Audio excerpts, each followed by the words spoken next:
What is up, Chiefs Kingdom? Welcome back to another episode of the Kingdom Crew podcast. We are back, folks, for the 2024 season. Kingdom Crew is back. We took a break over the offseason, but we're firing it back up. Michael, life has been a little crazy right now for the both of us, but I think we're finally settled in and ready for this Chiefs season to start. I mean, we're a week away, pretty much. We're a week away from the Kansas City Chiefs trying to three-peat, go back to back to back. So it is a great time to start making content. It's a great time for you guys to follow along with us. So if you haven't already, like this video and share it out so we can get more of the viewers back for this season. But Josh, I mean, the Chiefs are in a opportunity to do something that we've never seen any other NFL team do, and that's win 3 straight. And this is going to be a fantastic season, and it's just a great time to kick it off. Yeah, I mean, you took the words right out of my mouth. I mean, folks, please, if you're watching, like, share, and subscribe because it's been a while, but we're back and we need you to help us get the news out there. And I mean, last year, you guys were awesome. I mean, we got a lot of views and listens last year.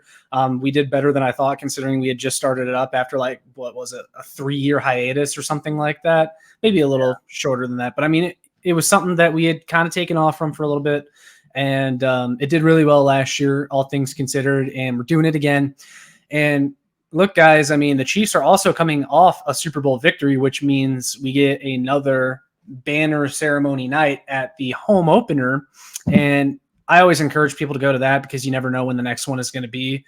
And we also got the 2019 Super Bowl taken away from us because COVID happened, and it was like a quarter capacity. It just wasn't the same. It wasn't what it should have been. So, soak that in. And then, the Chiefs, look, we're trying to three-peat, man, something no other NFL team has done. It is exciting. And we both think that the Chiefs have a pretty good shot to do so.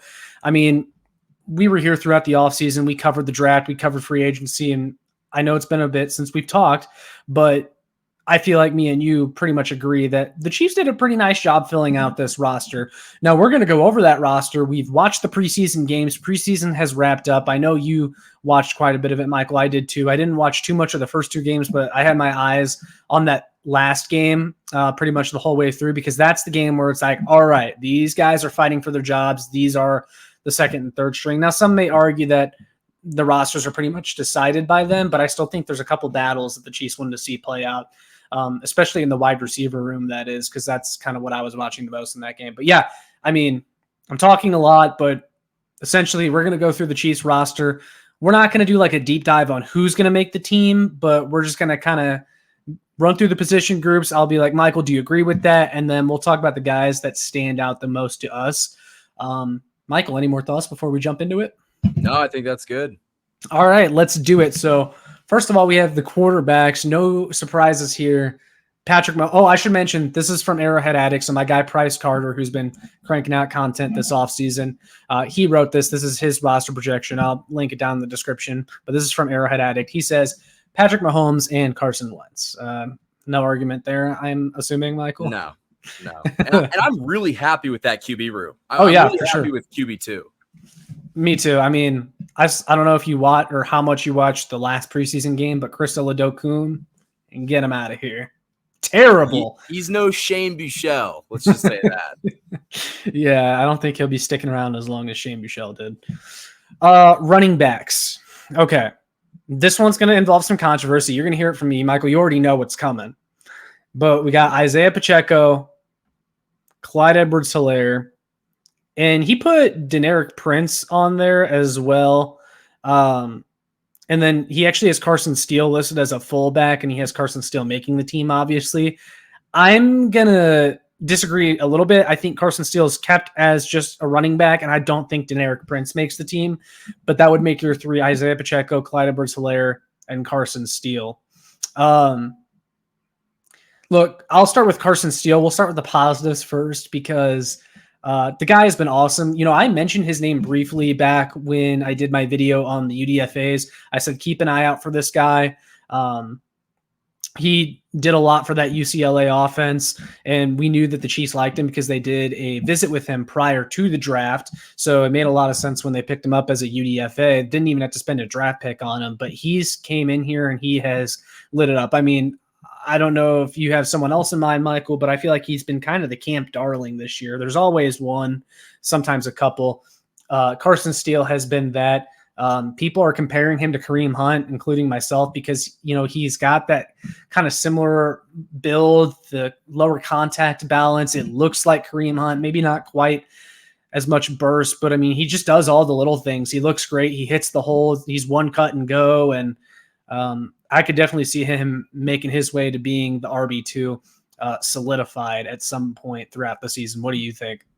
Yeah, Josh, I mean, you took the words right out of my mouth. I think that Carson Steele came in training camp just trying to earn a roster spot. I think he wrapped that up pretty early on in camp, and I think he has not only a legit shot, but a pretty good shot of being RB2 for this team. And we mentioned, you know, every year the Chiefs have one training camp darling, somebody that, you know, flashes in camp, has kind of a mediocre preseason, scratches the final 53, and, you know, doesn't really do much in the season. That's kind of what Justin Ross was last year. And, you know, they've had so many examples of that. I mean, I remember Darwin Thompson was one at one point, but I think Carson Steele is one of the only Chiefs players that we've hyped up coming out of training camp as a rookie that has a chance to like actually produce in the offense. And I think that's just because he offers something that the Chiefs don't have. Yeah. And that is an answer to their short yardage situations. If it's 4th and 1 or 3rd and 3, they're going to hand it off to Carson Steele, and he's going to plow forward and get those 3 or 4 yards. And it's going to keep the Chiefs offense on the field, and it's just going to make them that much harder to stop. And so that's why I think he's going to make this team. Well, and running back is also just a position where all kinds of guys that are drafted on late day 3 or even picked up as UDFA is coming to make an impact. It's just one of those positions, you know, there's a lot of guys that can contribute. So it wouldn't shock me at all to see Carson Steele make this team and then actually play, because that's the biggest thing is we've had camp darlings in the past that were UDFAs or whatever, and then they just never do anything. But running back is a position where you can do something fairly easily. We've seen it before. I mean, there was James Robinson with the Jacksonville Jaguars a few years ago who ran for 1,000 yards as a UDFA rookie. Yeah, I love what Carson Steele brings to the table. I love what you said about the short yardage offense. I also think he just breaks a lot more tackles. Isaiah Pacheco doesn't break a ton of tackles. He just, like you said, he brings something that you don't currently have. And I definitely think he's going to be RB2 before the year ends. I will guarantee it. Now, then there is the scenario with Clyde Edwards-Helaire. I'll be honest, Michael. I have no idea how CEH still has this kind of roster poll. And I was complaining about this a lot on Twitter. And I know people are going to say, Josh, why are you this upset over running back 3 or running back 2? Because some people still consider him running back 2 until Carson Steele prized that from his hands. But yeah, just being completely honest, how the hell does CEH still have a spot on this team? I don't get it. Like, this is the 2nd or 3rd year in a row where he doesn't have to show out in the preseason games. I mean, CEH hasn't done anything in preseason for the past 2 or 3 years and just gets to make the team. And the fact that Carson Steele, I mean, look, I love watching him play, so I'm not complaining, but the fact that he had to play in that last preseason game and CEH got to sit on the sidelines comfortably knowing that he already made it pisses me off. Like, why? What has CEH done to secure a spot on this team? And look, I get it. He has that PTSD thing that he's been going through most of the offseason where, he's taken off of practice. But that's another thing is like, dude, I get it. And look, respect to him for coming forward about that. I mean, that's got to be tough. But when you're looking at this from a perspective of who fits on this roster, CEH has not been available enough. He has not been good enough to be able to miss most of training camp, not do anything in the preseason games, and still make this team. I mean, am I wrong?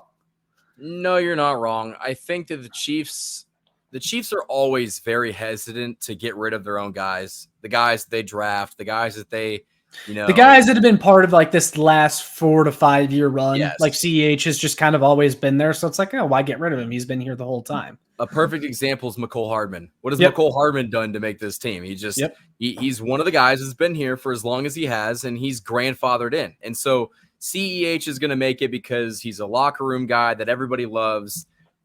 And from a PR standpoint, it might not look the best for the Chiefs to cut a guy that came out with PTSD. And I don't know if the Chiefs necessarily care about that, but it is an extra layer to his security that he came out with this.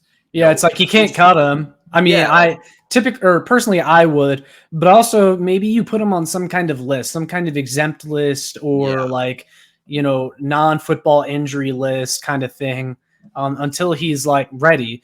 But I still don't understand why you'd waste a spot on him. I would be looking at cut down days to see what other running backs come available from other teams and see if there's one that's better than CEH, because most likely there's going to be that you can pick up. But my feeling is the Chiefs aren't going to do that. The problem is, too, that the Chiefs don't want to be that team to cut a guy that is going through what he's going through. Yeah. But at the same time, if it was up to us, we'd cut him because you can find the value different. You can find better value pretty much anywhere else. And that's unfortunate.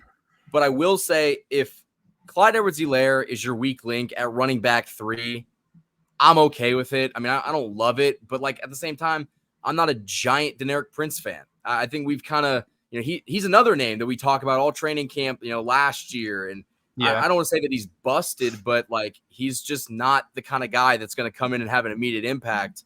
I think he and Clyde are basically the same, and they're going to have the same impact. So you might as well go with the guy that the teammates like to have around.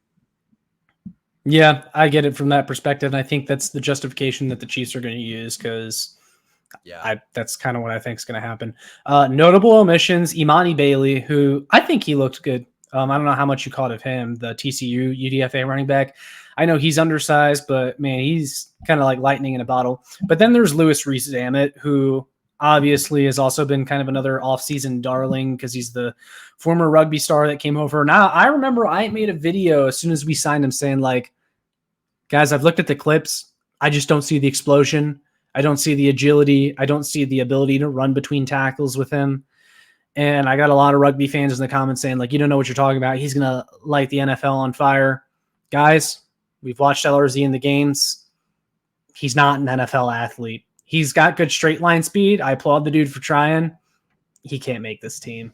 He'll light the practice squad on fire. Yeah. I think he'll be on the practice squad. Apparently the Chiefs can only take one international player at a time on the practice squad. So I think he will probably be that guy. And listen, yes, who's to say there's a guaranteed, I should clarify, because I know people are going to jump down in the comments and be like, people don't know the international rules, or you guys don't know them. There's pretty much a guaranteed spot for him on the practice squad, but you're not going to see him on the active roster, I don't think, at all this year. No. I don't think he's ready for that. I think next year, though, if you want to have the conversation after he's been in the practice squad system for a year, he could be a really good guy to have for kickoffs with a new kickoff rule. And so maybe that's what they hope to get out of him. But at the same time, we are miles away from seeing LRZ in a Chiefs uniform during an actual game. And I'm okay with that because, listen, the Chiefs have better options. It was a nice story. It's a great story. The guy never played football before. And to make I guess not an active roster, but to make a practice squad spot in the NFL is pretty impossible. So, props to him for doing that. But he's just he looks like a guy that just started playing football. And so he's going to need some time. Yep, I agree. I think we can pretty much put a bow on that one and move on to the wide receivers. So Price has these 7 wide receivers making it: Hollywood Brown, Xavier Worthy, Rashee Rice, Justin Watson, McCole Hardman, Justin Ross, and Sky Moore. I believe that's 7. Let me count. 1, 2, 3, 4, 5. Yep, 7. And then notable omissions: Kadarius Toney and Nico Remigio. This is tough. I think I agree with him. I know we talked about it before. I don't see Kadarius Toney making this team at this point, especially with those 2 penalties he had. I think it was his second preseason game, just looking completely lost out there. Yes, the talent is undeniable, but at some point, man, I think that the Kadarius Toney experiment's coming to the end. I think if the Chiefs, if they had enough spots, I think they would still keep him around, but it's just the fact that you have so many other talented guys pushing for a spot. And Justin Ross, I think, even though he still kind of seems like he doesn't know the playbook and was out there playing in the 3rd preseason game a ton, I think he's been considerably a better player this training camp. Like he looks a lot more mature, ready to make like an actual impact on game day. And then you had the bottom of the depth chart guys, McCole Hardman and Sky Moore, who you don't love to see make it, but you knew that they were pretty much making it. McCole Hardman, we talked about him. He's grandfathered in. Sky Moore, he's going to make the team, even though he probably shouldn't. But the Chiefs aren't going to get rid of a guy under team control like that in only his third year or going into his third year. And Sky Moore, I will say this, though. We're getting to that point with him, kind of like we did with CEH a long time ago, where it's like every single player they bring in just looks better than him. And it's like Sky Moore, even this preseason. What did Sky Moore do in preseason? Nothing. He didn't do anything at camp either. Yeah, and it's just like, and it's just like, come on. Like, I understand the whole team control thing, but I mean, he's like a zero on the roster, and we're getting to that point where everyone like even Cornell Powell, who like still is like hanging around on the practice squad and stuff like that. Chiefs practice squad legend. Yeah, but even he's making plays in the preseason, and Sky Moore's still just doing nothing, man. Like I don't know. I don't get it, but enlighten me, Michael. So here's the thing. I made a video, I want to say a month ago, or at least a couple weeks ago, before the preseason games, and my wide receivers looked very similar to that, but I had Kadarius Toney making it over Justin Ross. I have this weird feeling that they're not going to let go of Toney. And I don't know why. I just feel like if they would have done it, they would have done it by now. And you'd think that they would have no problem getting rid of him. But I just have some really weird feeling that he's going to find his way to sneak on the roster. And Justin Ross might be the odd man out. But I don't know. Like, I'm not super confident with that. I think there's a good chance that Price could also be right. But, like, for some weird reason, I see Ross not making the team and Toney making it. What if Hardman becomes the odd man out and Toney sticks? Could you see that happening? No. I think Hardman's more of a lock than Toney and Moore. I was just curious. Yeah, I think they love Hardman. For whatever reason, like, he's not going anywhere. I don't get it. Yeah. Even in that last preseason game, I just wasn't impressed. Chris Oladokun threw multiple interceptions, but I remember it was like the second one, I think, because I think he threw two. And I think it was a second. And I think it was the second one where it was a throw to McCole Hardman. And it was a bit behind McCole, but it was one of those classic, like, McCole doesn't even fight for the ball moments. And I'm like, come on, dude, it is year 6. This is why you're out there in the last preseason game. He will never learn. And I hate seeing it. And you'd think that you could find guys that would learn, but I guess the Chiefs are okay with rolling out what they've got. And Listen, who am I to say it's not going to work, because it's worked the past couple seasons? Yeah. Oh, well, it is what it is. We'll move on to the tight ends. Wide receivers pretty much wrapped up. We got our thoughts out. He's got Travis Kelce, Noah Gray, Jared Wiley, and Irv Smith. He also has Irv Smith making it. And I think I agree with that. He mentions that Irv Smith hasn't really made any big splashes, but he's a trusted blocker and a role player in the red zone. I would have to agree with that, especially with how much the Chiefs' red zone offense struggled last year. You want to have a dependable blocker. And Jared Wiley, as excited as we are about him, is a rookie, and it's going to take time for him to learn. So I think I agree with that. I wonder if Irv Smith's the odd man out. I've projected him to maybe miss the team, just because if you're going to take Steele, they're going to have to cut people some places. Like, who are they cutting off the defense or the offense? Like, are they taking one less lineman or one less safety? Like, I feel like Smith has not been very good in camp or in the preseason. So you probably have to shed like a cornerback that you like or something like that, which I think he did, but we'll get to that later in the list. And for a tight end 4, I'm not sure if that's worth it. I get the rationale, but I also see what he's saying about like Jared Wiley being a rookie. And I mean, you could still carry Irv Smith on the 53 and then make him inactive on game day. I mean, I don't know if I would bet that all of them are going to be active on game day. He could just ride the bench for most of the year until you have like an injury or something like that. That too. But yeah, I mean, I think you have your thoughts. I have my thoughts there. That one doesn't take too much discussion. Offensive line, Juwan Taylor, Trey Smith, Creed Humphrey. We also should mention the big Creed Humphrey extension. Michael, what were your thoughts on that? So Creed deserves the money. Just going to say that. After the Chiefs extended Creed and Butker, I think it's very interesting because Veach kind of drew a line in the sand and said, hey, these are the position groups that we want to pay. We're not going to go anywhere else to fill these positions. We think we've got it better than anybody else. We're going to pay those players. But with paying those players means you're going to lose somebody else.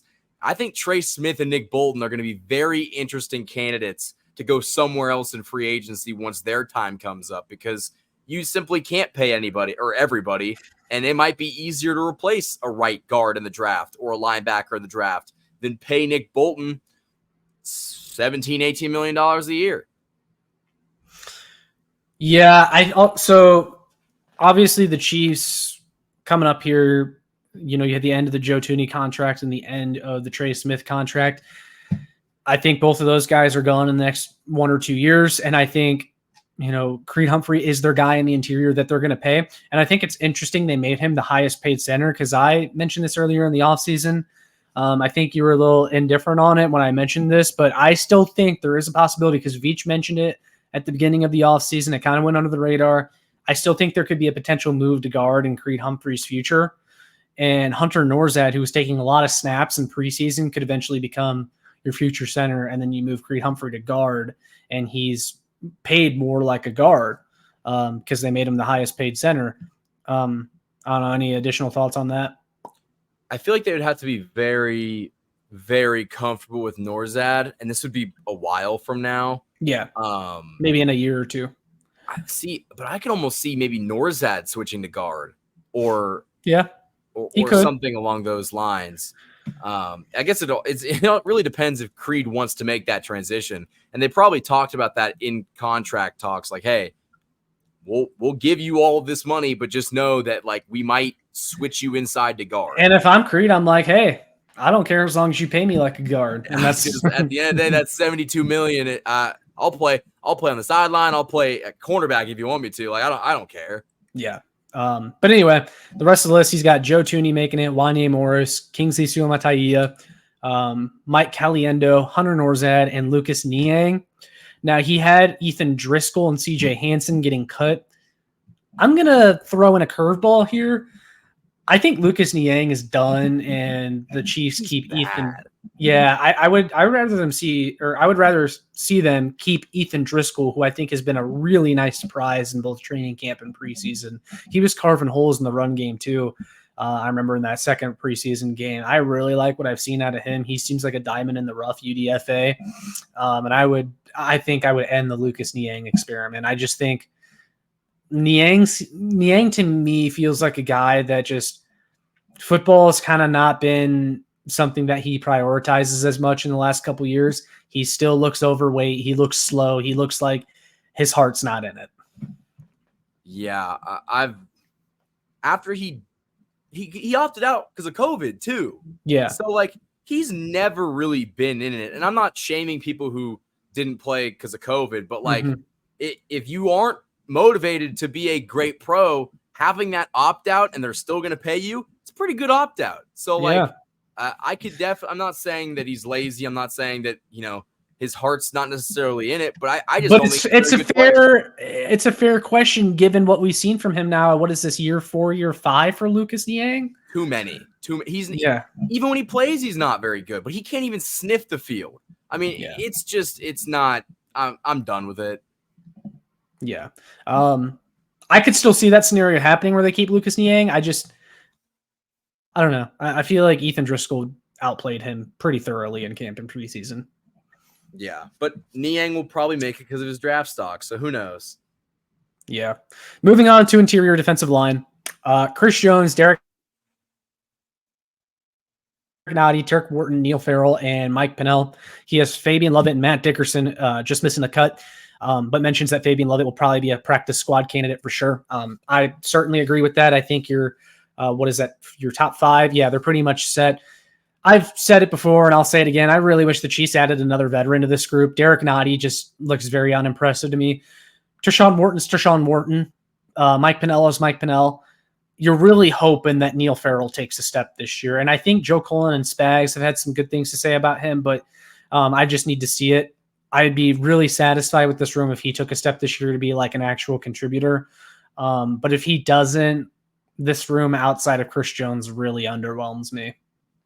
Yeah, I almost wonder if they'd swap Dickerson or Farrell for Dickinson. Maybe. I hope they don't, because I don't like Dickerson at all. I thought he was awful last year. I didn't really get the staff's love for him.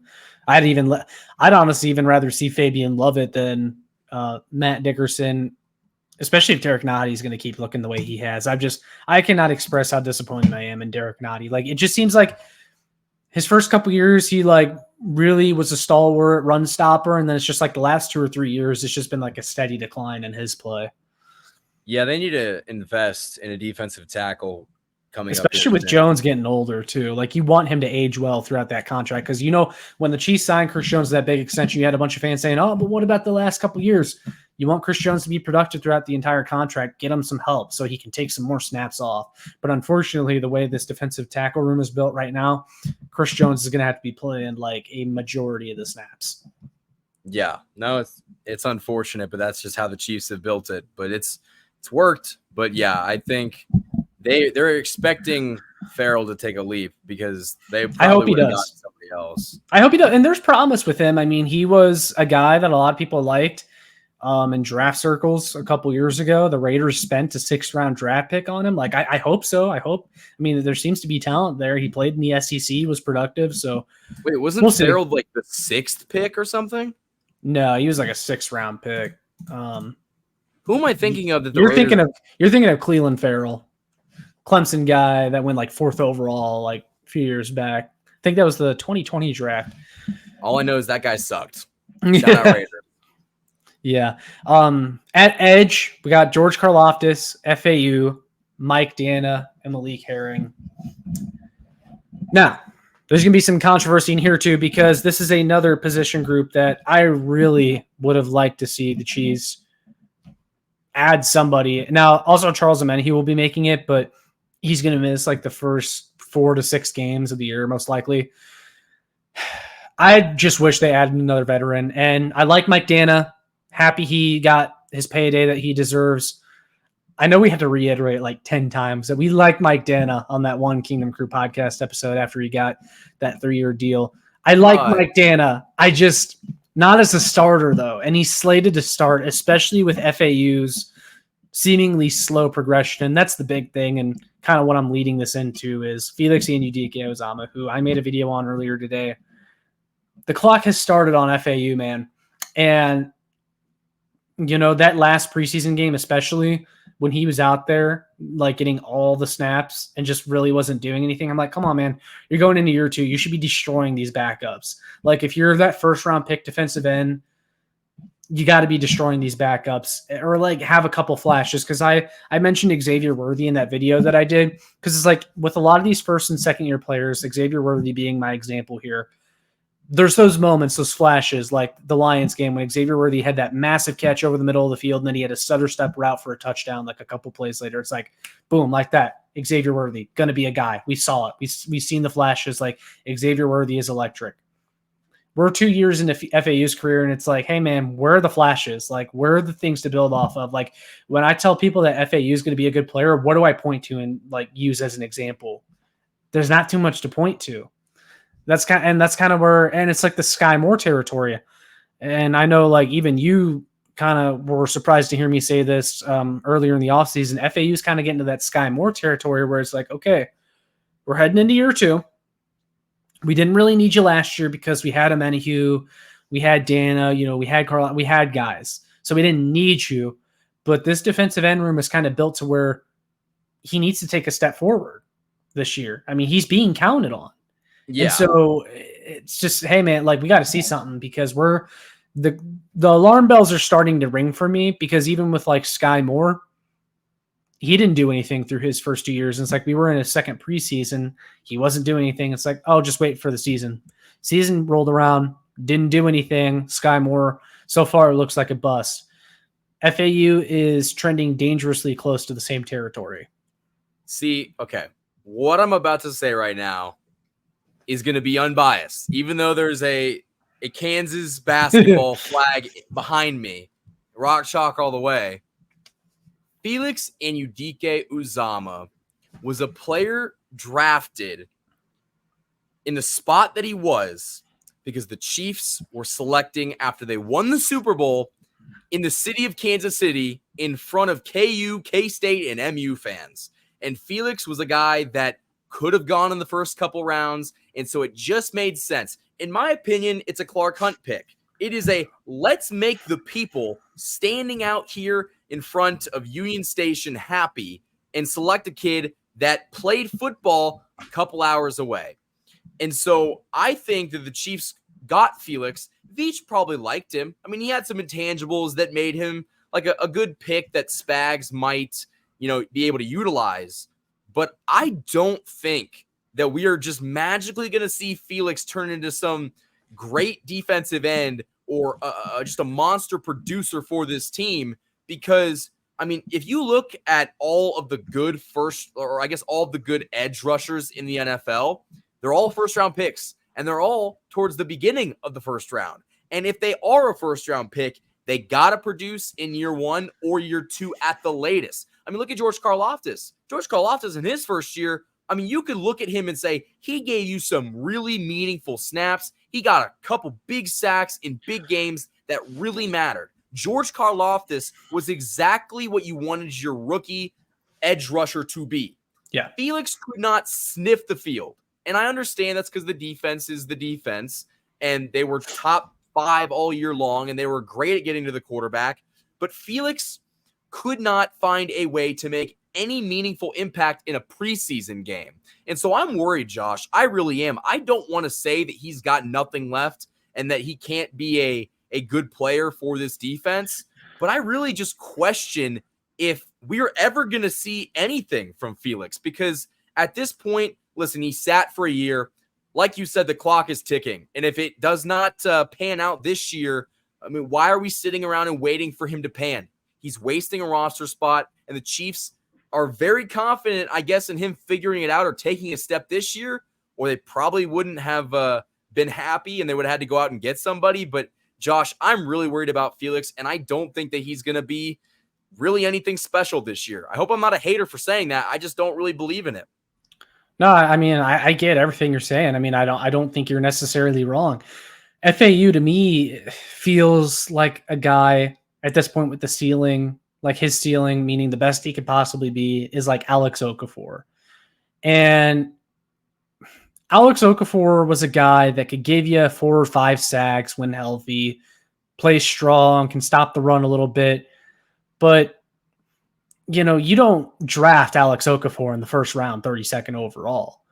And it feels like a very low bar asking your first round pick to be Alex Okafor. But here's the thing, Michael, more unfortunately, is a lot of us would take that right now. Like if I gave you a button or 2 buttons right now, and one button said, let it play out with FAU, and one said Alex Okafor ceiling, and you could take the Alex Okafor ceiling right now or wait to see if he could be better. Which button are you pressing? I'm pressing the Alex Okafor ceiling. Yeah. Like my expectations for Felix are non-existent. If he gets a sack in 2024, he's exceeded my expectations. And maybe that's wrong of me to believe.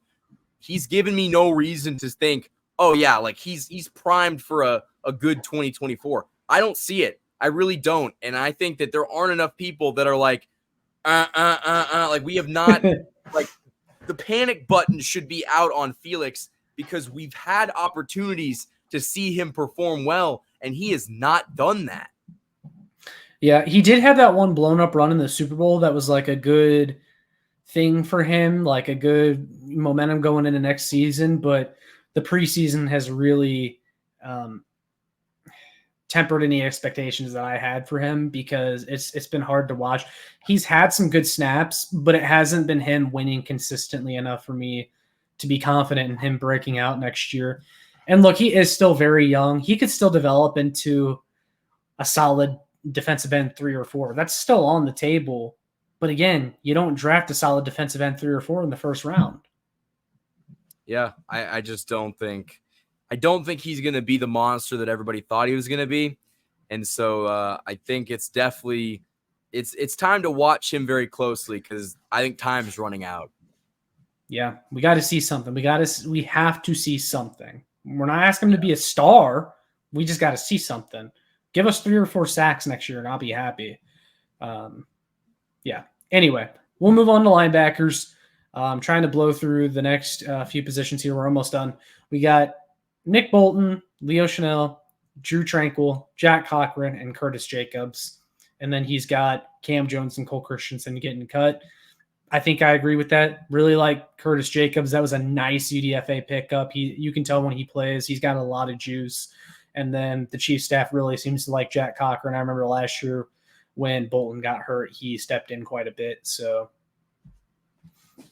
yeah. I'm fine with that too. Yeah.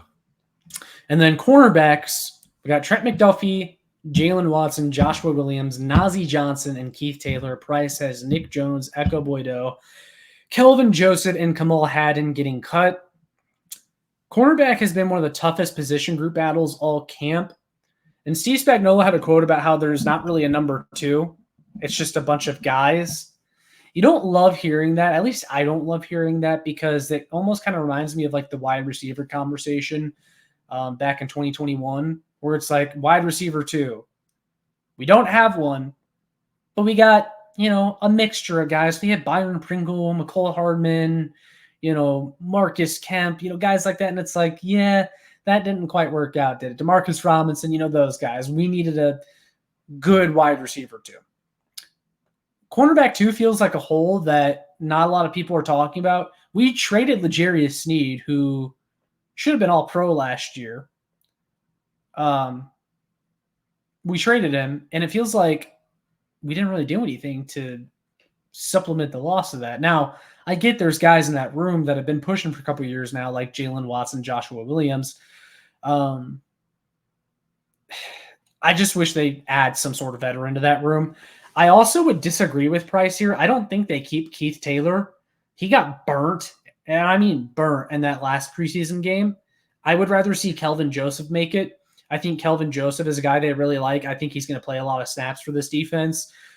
He was a former second-round pick and not that long ago that a lot of Cowboys fans, I remember looking up his name, and a lot of Cowboys fans were like, hey, we gave up on this guy too early. He's very talented. He's got the frame of a guy. He's kind of the Charvarius Ward archetype. And I would like to see him stick around. I think he will. I just think he hasn't gotten to play a ton because he got injured, so we haven't seen too much of him. I would swap Keith Taylor for Kelvin Joseph, and then I think the rest of the list I'd probably agree with. Nick Jones hasn't done much to stand out. Kamal Haddon, I know he was a draft pick this year, but I'm just not seeing it for him making the team. Maybe practice squad for him. Yeah, I think I agree. I mean, listen, we're not going to have a bona fide cornerback too. You really like to see guys like Jalen Watson and Nazeeh Johnson take that step, especially because they've been in the system for a few years now. Yeah. And you think that, okay, they're ready to at least be a platoon number 2, which is the hope, I suppose. But I think it's going to be a Joshua Williams year. We're going to have to see a lot from him. This is getting into year 3 for him, if I'm correct. Yeah. This is where he could legitimately step up and say, you know what, I'm number 2. And this is my role. Because, we saw in that Super Bowl run a couple years ago, the rookies stepped up in that AFC Championship game when we had injuries. And I think that it could be a similar situation where, they're not going to be like L'Jarius Sneed level, but they can get the job done and at least, not be the team's biggest weakness. Yeah, and I thought last year too, Jalen Watson was very good. Sneakily had a really good season being that cornerback 3. So I know he kind of struggled in the last preseason game, but he's also just coming off injury and hasn't played all preseason long. I think the Chiefs had him out there because they wanted him to get those reps and to get that conditioning because you could tell that he wasn't all there being in game shape. No. So I think it'll take some time. I think also, and we'll get into it, but the safety room, you might see some guys. You can jump into it. I mean, go ahead. When we're in the nickel, I mean, we got Justin Reed. We have Brian Cook, who's coming back from injury. Shamari Connor, who I think can play a bit of corner. Yeah, might rotate. And then Jaden Hicks. And Hicks might be a guy that plays some meaningful time. I'm super excited about him. I mean, I remember watching him in just this last preseason game. I mean, he was flying. Like, he looked like one of those guys where it's like, hey, this dude shouldn't be playing in this game. Like, he's just clearly so much better than everyone else out there. Like, what is he doing playing? Like, just in the first quarter, there was like 5 times where I'm like, man, Jaden Hicks is flying around. Yeah. No, I think he's a great option when you have to go nickel. And he might play a lot when, Brian Cook is still trying to get himself back from injury, and Justin Reed suffered an injury early on in, the offseason. So I think there's a good chance that he plays a lot. For sure. Yeah, I'm really excited about the safety room. I think it's very deep. And then you have Deion Bush as your 5th safety. I mean, with Deion Bush being your 5th safety, that's pretty good. I mean, Deion Bush had an interception in the AFC Championship game last year, and he's your 5th safety. Yeah. So, yeah, I feel very good. Yeah, no, and the Chiefs are going to, they're always going to find a way with Spags as the defensive coordinator to figure out a way to put players in the best position to succeed. And if that means bringing an extra safety on the field to help out, I think that's what they're going to do.